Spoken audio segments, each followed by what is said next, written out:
Welcome to the Bullpen Show, powered by Architect Sports and Carolina Counseling for Athletes. I'm your host, Austin Alexander, and what we're going to talk about Palmetto Games that just finished this past weekend. First, we're going to lead off with a happy birthday. It's our 40th birthday here for Cory Welch. Cory, I just want to say happy birthday to you. I know we got you working on your birthday. Happy birthday to you. How are you doing today? Good, Austin. I mean, even though it's my birthday, it's still baseball season, so let's get to it. It's always baseball season. We appreciate you jumping on with me today, and I hope today is an awesome one for you. We're going to jump right into the Palmetto Games. That obviously was what took up a lot of our time the last few weeks leading up to it. It consumed our time and many other folks too over the course of Saturday and Sunday at Sumter's Riley Park. It was a wonderful celebration of high school baseball from where I sat. It was, the weather was perfect. That's typically an issue. We had no scares in terms of that. So the weather was outstanding. Our hosts were always on point and outstanding again. We had a ton of our staff running around.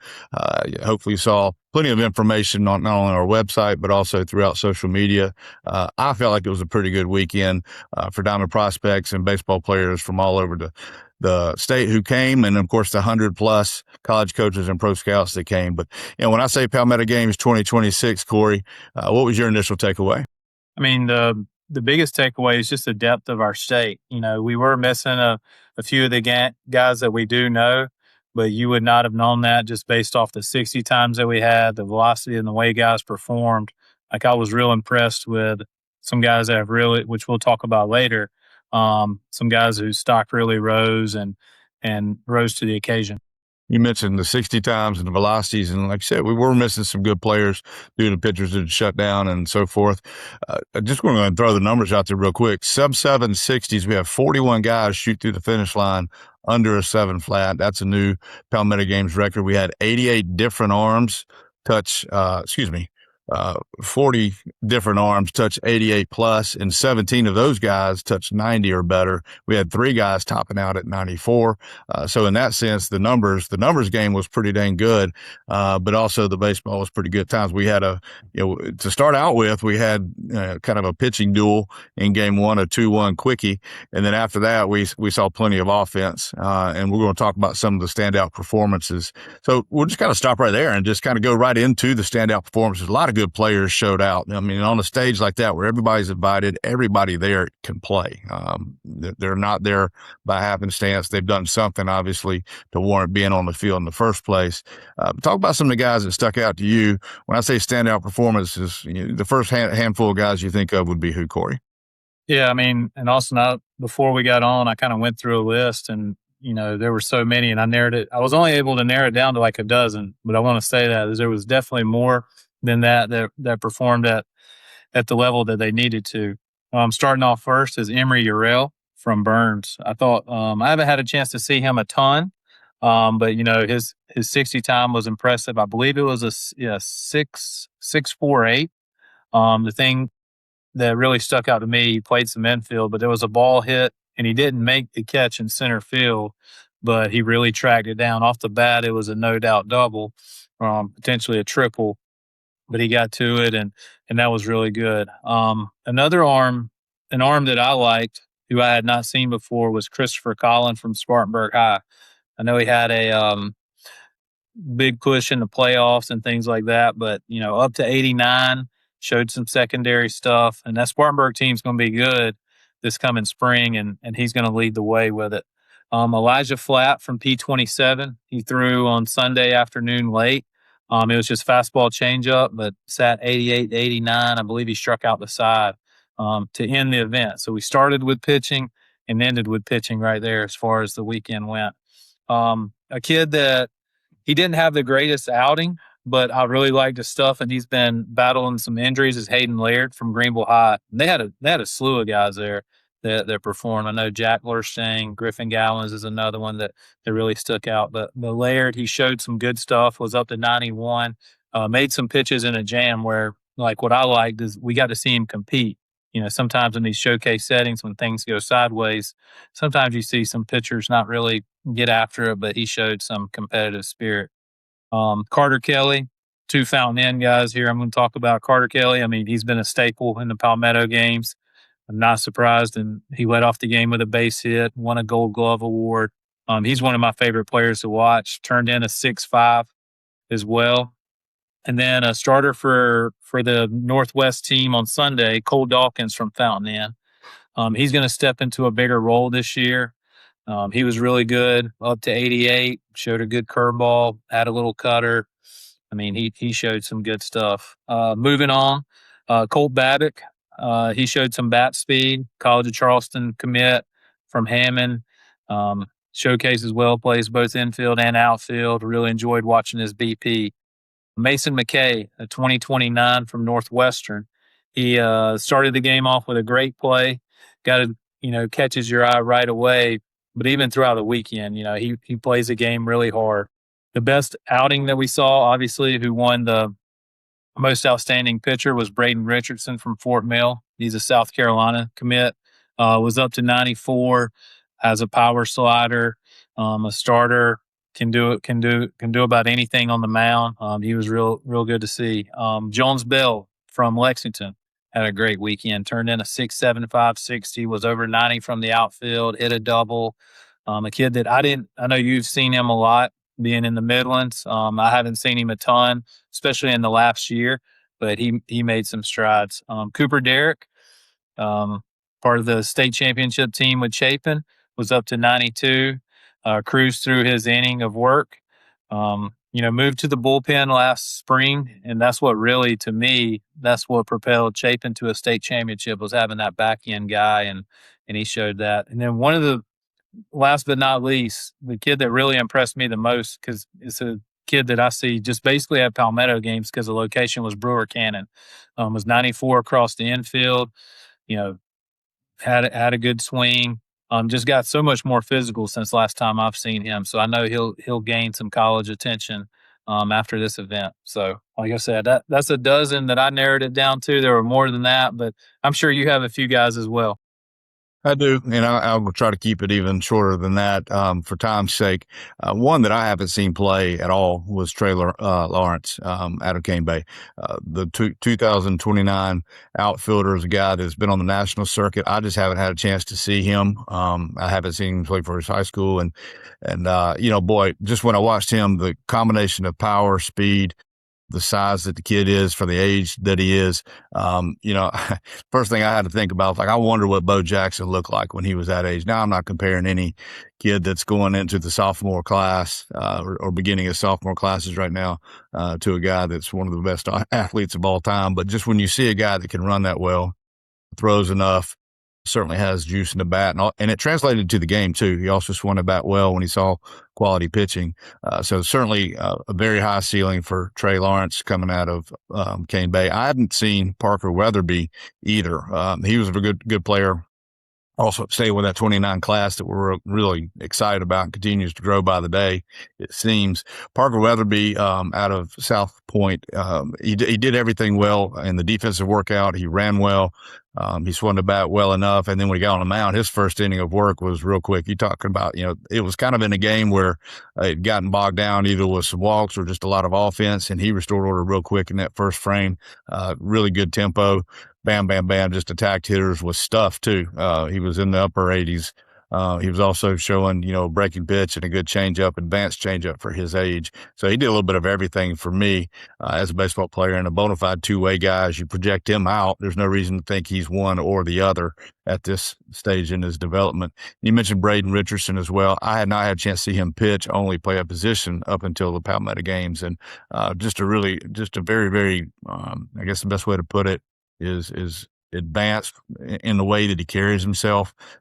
He had poise on the mound. He just carried himself as a guy that has a chance to step in and pitch real quick for the Gamecocks. Just the ability to command the fastball with a good slider. He had a changeup as well that ran back over the outside corner against a pretty good hitter early in his outing. He just walked the walk and of a guy that's got a chance to step in the SEC and be a contributor. So it was good to see him. Got a chance to be around him. Quality young man. And of course, he took home the Golden Arm Award as the top pitcher in that event. So, again, we could go down a long list, and there's a much longer list, folks. If you look at go to our website, thediamondprospects.com, a much longer list of pitchers that we break down, a much longer list of position guys that we break down as well. One other player I'd be remiss if I didn't mention Braden Easterling, who took home, excuse me, the most outstanding player award. Braden Easterling is just a very steady player. He's been an integral part of the James Allen program that's won a couple of state championships in his first couple of varsity seasons. He's even taken the Rocket State championship games. I made the note when I was writing it up, actually, not flashy. He is a good runner, but not a burner. He has a good arm, but not a great arm. There's nothing flashy about his game, but when you look up and he just continues to perform at a high level and in big games. And of course, on the stage with a ton of talent all around.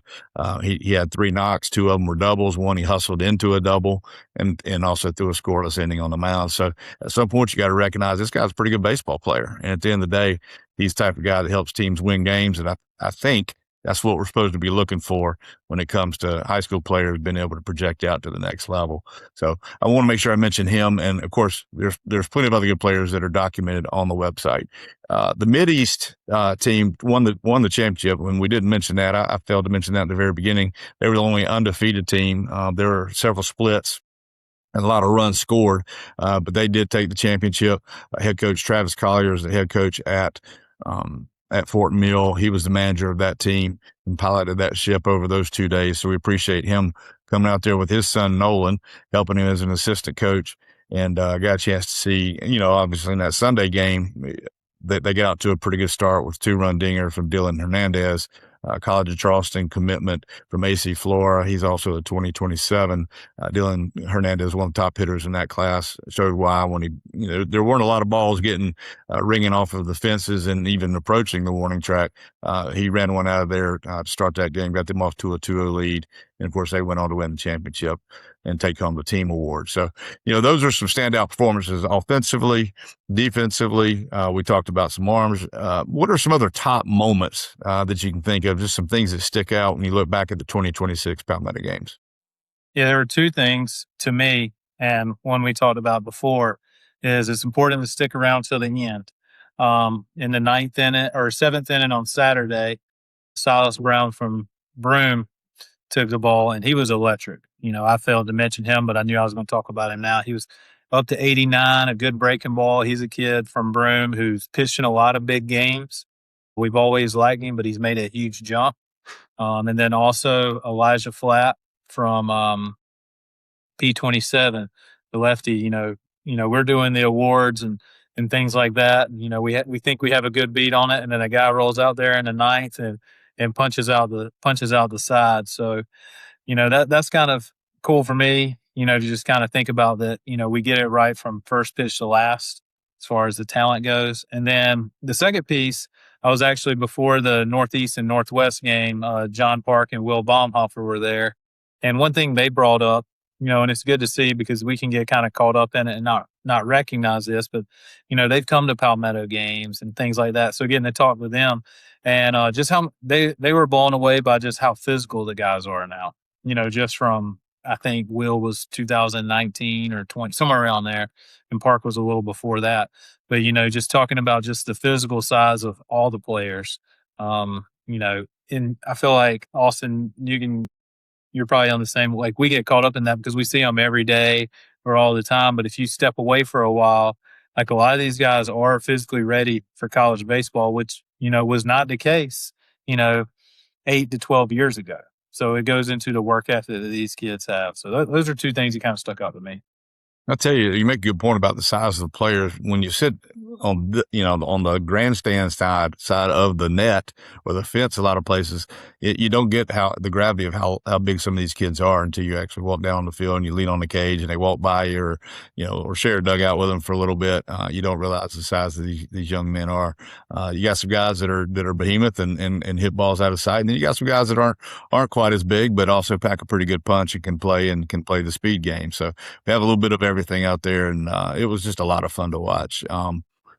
Now, while we knew all these guys were pretty good, and that's why they were there were some guys that went from wherever we may have thought they were, or maybe we just got to see them a little more, but guys whose stock went up. Who are some guys that in your mind came there with a certain grade, but obviously, over the course of whatever they did those 2 days, increased their numbers or increased their stock in your mind? I mean, to me, one that sticks out right away is Jack Lurstang from Greenville. Like he's a kid that I've seen for a while, um, has always performed, but whenever they get to this stage, they're going to see a good arm. They're going to, um, from a pitching side, they're going to see good batters and things like that. So, and he performed a 6.65 runner, smoked a double in the game. He played really well. I was excited. I'd spoke about Cole Dawkins earlier, but wanted to see him like in a true starting role. I've seen him out of the pen just to see it if he could handle that as well. And then, you know, that we talk about all the time, but that 2029 class, we were able to see a few guys that we haven't, and it's fun to, when we go back to our rankings and stuff to have we added a little more depth, and we can see now we have data based off the guys that they faced, even the ones that weren't there, like a Carter Nash. Well, we've seen him perform in the state championship, and obviously Noah at a high level. We're getting more eyes on Trey, Lawrence, and those guys just to kind of see. So that's kind of that in a nutshell for me. Well, we try to put these invite lists together.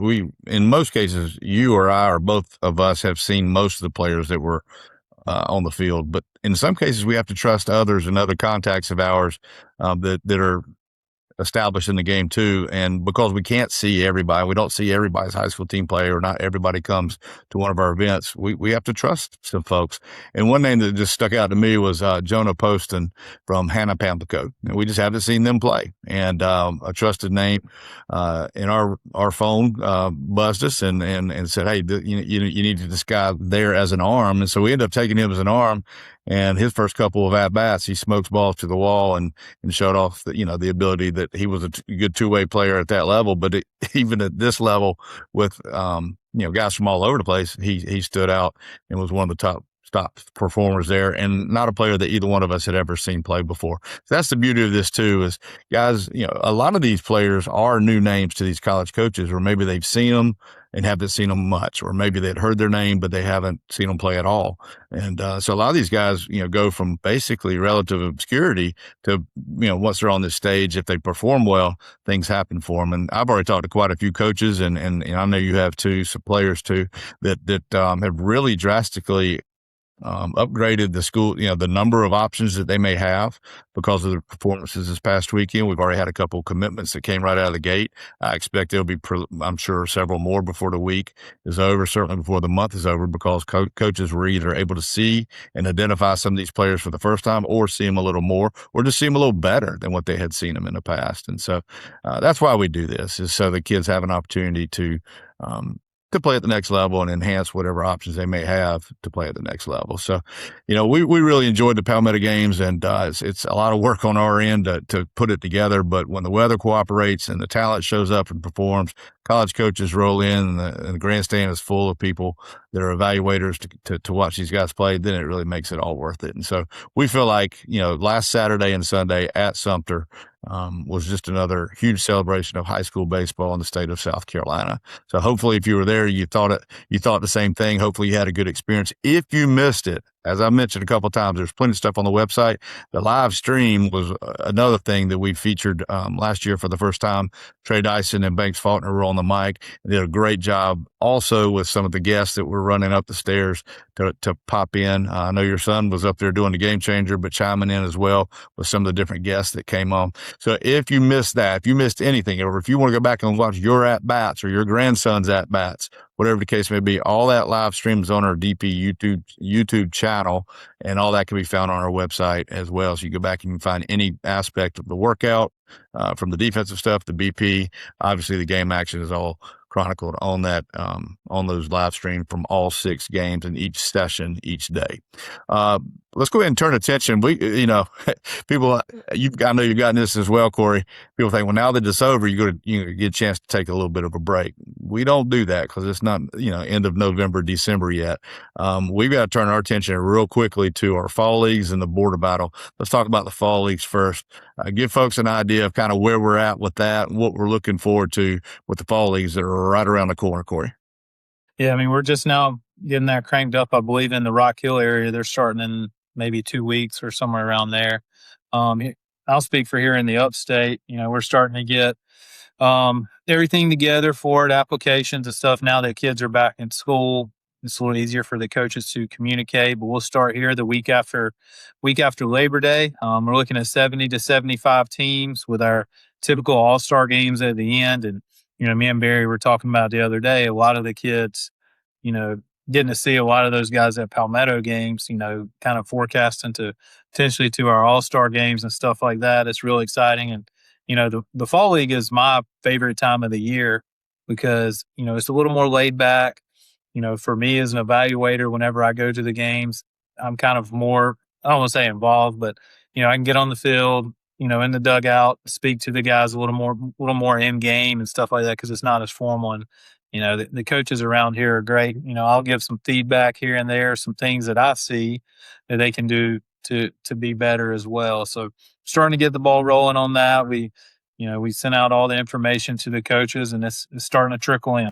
When you mentioned roughly 75 teams in the Upstate League, last year we had 162 different teams across our 4 different leagues. And just as a reminder, folks, we've got the Upstate League, Greater Rock Hill, which right now is reporting around 30 teams that they'll have. The Midlands look like we'll have about 25, and it looks like we'll have about 45 teams again in the Low Country. So we're going to kind of be in that 160, 170 range as far as overall teams. And if you're listening to this right now and you're not sure if your high school has a team that's going to be in this thing, make sure you talk to your high school coach and put word out that you want to be a part of it, or that if you're a high school coach listening to this and you want to do it, it's not too late, but it's getting late. The jerseys have to be ordered. There's a lot of work that has to be done on the front end before we can take the field. So if you're not sure, but you think you want to learn a little more, or you definitely want to get in, make sure you get with your league's commissioner so that we can get you guys on the field. Our goal is to certainly get everybody on the field that wants to be playing baseball this fall, and it just is a huge advantage. There are a myriad of reasons why we've been told it's beneficial for the high school teams and the coaches. Is it gives kids access to their facilities during a period of time when they wouldn't otherwise have access to their facilities. As crazy as that may sound, it gives high school coaches access to the players and access from the players to the coaches as well. So, of course, you have the practice opportunities and, of course, the one game a week where we play, culminating in the all-star games at our various sites. Last year we used Clemson and Duncan Park, Winthrop, the Blowfish Stadium, College of Charleston have all been good hosts in the past. We've done it at Floor Field. We've done it at Coastal Carolina. Those were, some of the very few of the many venues that we've used for our all-star games. Just a great opportunity for kids to get on the field and continue to develop. And that's the goal of the whole thing. I also want to talk about the South Atlantic Border Battle. This coming up. The dates on that are going to be September 11 through 13. Cory, I know you get this question. I get this question. What is that? What is the South Atlantic Border Battle? Quick version of it is back in 2007, we combined with North Carolina, Virginia, to do basically the top of the best of the best from both the senior class and the junior class. And when we pitted those teams against each other, we've since expanded it into the Mid-Atlantic region. So you've got some Pennsylvania, some Delaware, and things along those lines, just getting together. And it's put together by folks like us that are doing that in our state, but also other states are doing the same thing, putting their groups together to compete those 3 days. Now, about 10 years ago, maybe 12 years ago, Major League Baseball, I don't say took it over, but became a major sponsor. So all the players get to wear Major League uniforms. They're going to be swinging wood bats. It's if you've ever heard of East Coast Pro or the Area Code Game, just something very similar to that. And what's cool is you got the Major League scouts will be flooding the dugout. So you may have 3 or 4 different clubs represented in the dugout. They're actually serving as the coaches of these teams too. So, and I know Cory, you've been to it, several times in the last few years. What would be another way that you would basically describe to folks what the South Atlantic Border Battle is? Yeah, I mean, you did a good job with it. And I tell people all the time, it's the hardest event, to get into as far as an invite goes with what we do, with the exception of like an Area Code and East Coast Pros. But, regionally, with what we have our finger on, it's the most difficult event because in the underclass, we're combining with North Carolina. And then, in the senior class, we do have our own state, but, it's a good event. Like I enjoy it. The talent is definitely there. It's just a different level of baseball. And then, like you said, those scouts get to spend time with those players that they'll potentially make decisions on the following year. And the format is very similar to the Palmetto Games. If you came to that, it's very comparable to that. They'll run a 60, they'll do defensive workout, they'll take batting practice, and then they'll play. I guess the only other thing that I'd point out, and you touched on it, the seniors will have their own team. So South Carolina will have their own team of seniors, and then the juniors will combine with North Carolina. That'll be the underclass South team. That'll be the Chicago Cubs team, and then the senior team will actually be the New York Yankees, sponsored by the New York Yankees. They'll wear the same jerseys that were worn in spring training. I mean, they look like major league players running around out there against the other teams from the different states. Now, if you're wondering what in the world what we're talking about here, all that information is going to be on our website first of next week. The invite list is going to be on there. Some of those invites have already been notified by the scouts who are in charge of that. We're going to post it on the website. So if you're interested in knowing whether your name's on that, do not call us and ask for an invite. That's all been handed down. That's been taken care of. We'll get it posted on Monday. You'll be able to see who those folks are. That's the South Atlantic Border Battle. That's going to be in Asheboro at McCrary Park on September 11, 12, and 13. So, before we go on, can you think of anything else that we need to go over, Cory? What have we left out? I feel like right there, we just covered a lot of stuff in 25 minutes. But, the biggest thing to me to take away, again, like I said at the beginning, is, just the talent in our state. Like, it was definitely put on display last weekend. And, to me, this kind of closes the chapter of this year, of what makes sense. It's a great ending spot. And then, here in a couple of weeks, we'll begin the 2027 tour with our fall leagues. And then that kind of rolls into the high school season. But it's kind of neat how our calendar goes. Like, it starts with our fall leagues, and the Palmetto Games is a great closing point for it. We definitely turn the page when the kids go back to school and they put the backpacks on and return to campus. We turn the page as well. So hopefully you're able to get an idea of what we've been up to in the last few weeks, certainly this past weekend, and give you a preview of what's coming next. I also want to make sure that I mentioned it in future podcasts. We've got Coach Backich at Clemson is going to be on a future podcast. He's agreed to hop on with us. Another one we're going to have, and you mentioned John Park and Will Baumhofer, the collection. It's a supplement company that we're endorsing. They're about to launch that, and we're going to have them onto a future podcast, let them explain a lot more, what it is that they're doing and why that's a good thing for you as an athlete, or if you're listening to this as a parent, why this might be a benefit to your son as well. So that'll be John Park and Will Baumhofer with the collection, talking about their supplement company. That'll be on a future podcast too. And of course, throughout the fall, we'll be bringing on some of the top seniors, some of these juniors as they start to make commitments. We'll be bringing some of them on as well. We're going to be talking baseball. We're not going anywhere. Even though this new school year and the Palmetto Games is now finished, we've got plenty of baseball up ahead, and plenty of baseball people to talk to and to talk about. So for there, we'll go ahead and wrap it up. For Cory Welch, I'm Austin Alexander. We really appreciate you joining us this time for the Bullpen Show. We'll see you next time.